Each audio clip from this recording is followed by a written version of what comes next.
Hello friends, in marketing of service, today is going to be the last lecture in unit 1.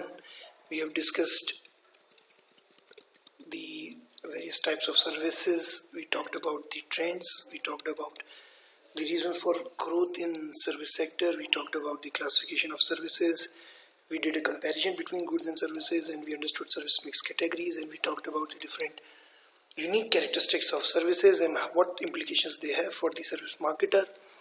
Then we moved on to our discussion on 7 P's of service marketing, and you would recall that in the last lecture that we had, after having discussed product, price, place, promotion, physical evidence, processes, and people, in the last discussion that we had, we talked about people aspect, the 7th P, right?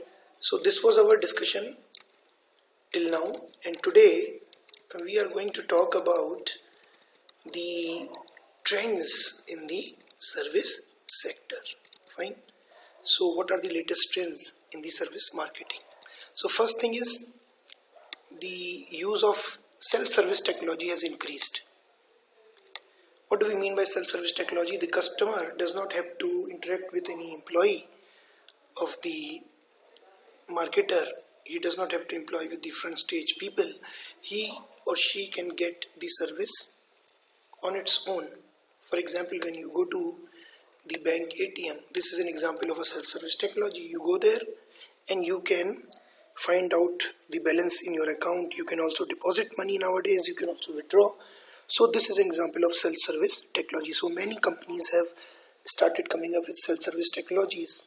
For example, so many banks have set up their own ATM machines, the automatic teller machines, so that people can get most of the transactions done on their own, and there is less requirement for staff to be there in the branch. So in that sense, they would be able to reduce their manpower cost, right?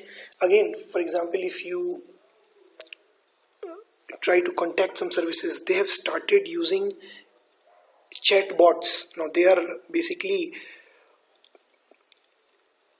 technologies which can chat with the customer. So they are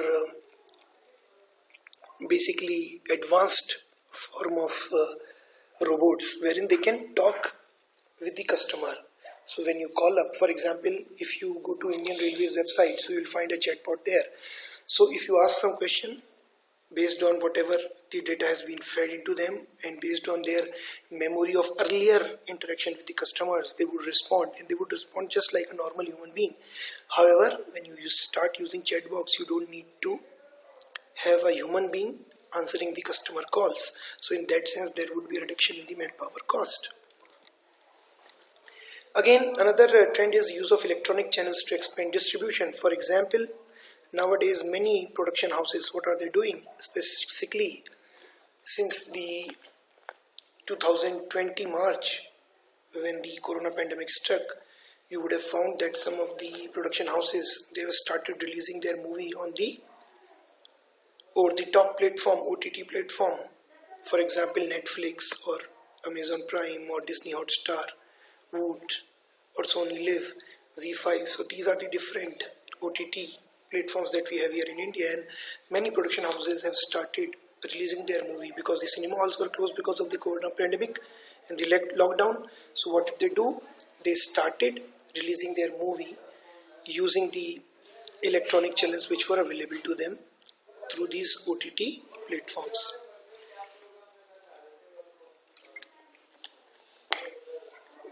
Secondly, if you look at the coaching institutes which are there, you would find that nowadays they've started offering their coaching through online mode. For example, this is Akash, which provides coaching for medical and engineering, and they've started offering this in online mode. Again, the third and very important trend is nowadays the companies are collecting the user data and analyzing it, making use of analytics, and they are obtaining customer insight. So for example, when you go to Facebook and you do various things on the Facebook, they will keep collecting your data, and based on that they will prepare a profile of yours, what kind of customer you are and what all products do you purchase on a regular basis, and accordingly then they will share this information with marketers, and the marketers would place their ads on your Facebook page so that you can have a look at those ads and you might decide to buy those particular products. So nowadays use of data analytics has increased to obtain customer insights. Right, another trend is customization. Now what is customization? Extreme level of customization. You are customizing your services to suit the requirement of every single customer. So for every single customer you have come up with slight modification in services, right?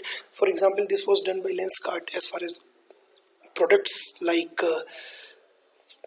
spectacles or goggles are concerned. So they came up with different types, different designs for every single individual, and you could have chosen which particular design and which particular color you want. So that was customization from the perspective of goods. But how about customization as far as services are concerned? Please understand that many times services try to understand what kind of customer you are, and then they provide individualized services to you. So this is what we mean by customization. We'll have a look at these examples also. And then nowadays virtual experience is also being used as a promotional tool. For example, if you want to go to a particular museum here in India and you want to buy tickets, what you can do right in the beginning is you can visit this website and you can have a virtual experience of that museum. You can understand how it looks like. You can have a look at how it looks like. So this is an example of a virtual experience. Now once you have seen, for example, if you want to visit Taj Mahal, what you can do is you can go here, have a look at Taj Mahal virtually, and therein you might get influenced and you might certainly want to then go and visit Taj Mahal. So this is an example of virtual experience as a promotional tool. Now let us talk in a little detail about data analytics to customization. As I said, this is what the Facebook has been doing. Now these ads are being placed here specifically because they know that these are the kind of things that you have been looking for. These are the kind of things that you have been experiencing. These are the kind of things that you have been doing on Facebook. So they know what you have been doing, and accordingly they try to find out what kind of customer you are and what kind of service you require, and accordingly these ads are placed on your Facebook page. So for example, if you are looking for MBA institutes and Facebook gets to know that, just because they have been analyzing your browsing habits, or maybe you are liking the ad shown to you by a MBA institute, or you are making friends with people in some MBA institutes, they will get to know that you are probably interested in MBA education, and they would start placing such ads on your Facebook page. So this is an example of data analytics to customization. I hope now you understand how you can make use of data analytics to go for extreme level of customization. So for example here, I have been shown those ads which specifically suit me. So this is extreme level of customization. They suit me. They are as per my requirements. So this is extreme level of customization, which is known as customization. So when you go to extreme level of customization, that is customization. In a sense, your tailor does that. He designs different shirts of different lengths for different people, or he designs different salwar kurta of different sizes, different shapes for different people according to their unique requirements. So this is what we mean by customization, extreme level of customization, and extreme level of customization is known as customization. So this here gives you an example of customization. Many a times when you go to YouTube, based on what kind of videos you have watched earlier, what kind of channels you have subscribed to, what kind of videos you have liked and the kind of videos that you have not liked or you have unliked, based on that they will give you video suggestions, and then you can click on the suggested videos, and there is good chance that these suggestions would match your interests. Fine. So this is an example of customization. So every single suggestion which they give you is unique for you. They would not be sharing the same suggestion with some other user, because they have had a look at your browsing habits, at what you do on Facebook, for example on YouTube, and based on that they have prepared your usage history, and accordingly then they are coming up with video offers which suit your requirements. So this is customization, extreme customization. Customized mobile service recharge offers. You must have had a look at customized mobile service recharge offers, especially for you offers. Now please understand, no two individuals get the same offer based on how you are using your mobile phone, what all do you do using a mobile phone, how much time do you spend surfing the internet, how much time do you spend giving or making a call, how much time do you spend sending SMSs. Based on that, customized mobile recharge offers are sent to you. Fine, and then you can redeem those offers, you can buy the service, you can go by for that particular suggestion and buy the service which has been suggested by the mobile service providers, right? So this again is an example of customization. Direct grocery purchase messages. When you go to organized retail chains like Big Bazaar, for example, and you buy something there, they would ask for your phone number, and through that phone number they would try to find out what your purchase history has been in the last 6 months or 1 year, because every single time you would be giving the same number. So that will give me an idea that this phone number,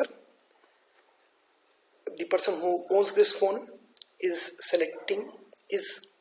purchasing or buying these items on these days, and accordingly, based on the analysis of your purchase history, they would provide you suggestions as to what you can buy, what new offers are there for you in the market, what new grocery purchases you can make. And then we've got the loyalty reward programs, right? Loyalty reward programs, what happens when you have been regularly using a particular company's service, they will reward you.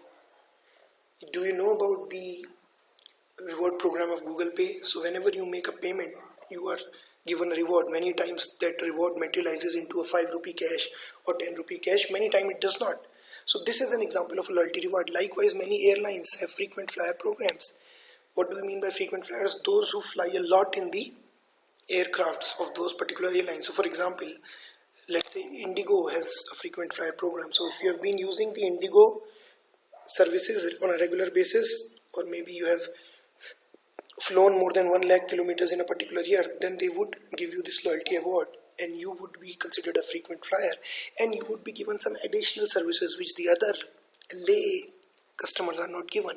So this is an example of a frequent flyer program, which basically is a loyalty reward, and you can customize your loyalty rewards to the unique requirements of the customers there, to the unique requirements of your clients.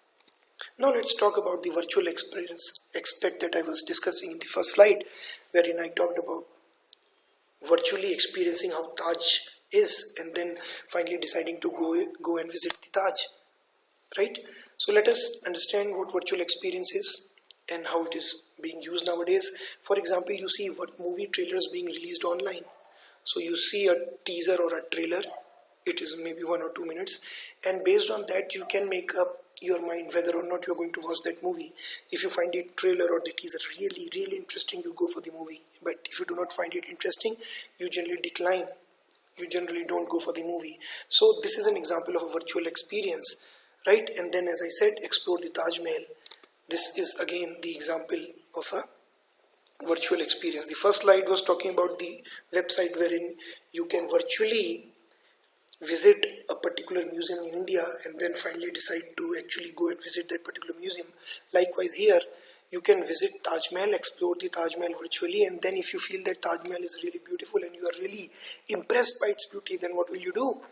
You will actually go and visit Taj Mahal. So this is an example of how virtual experience is being used as a promotional tool also. Again, skill training. What do we mean by skill training? Now, what does this device look like? This is basically a driver training machine,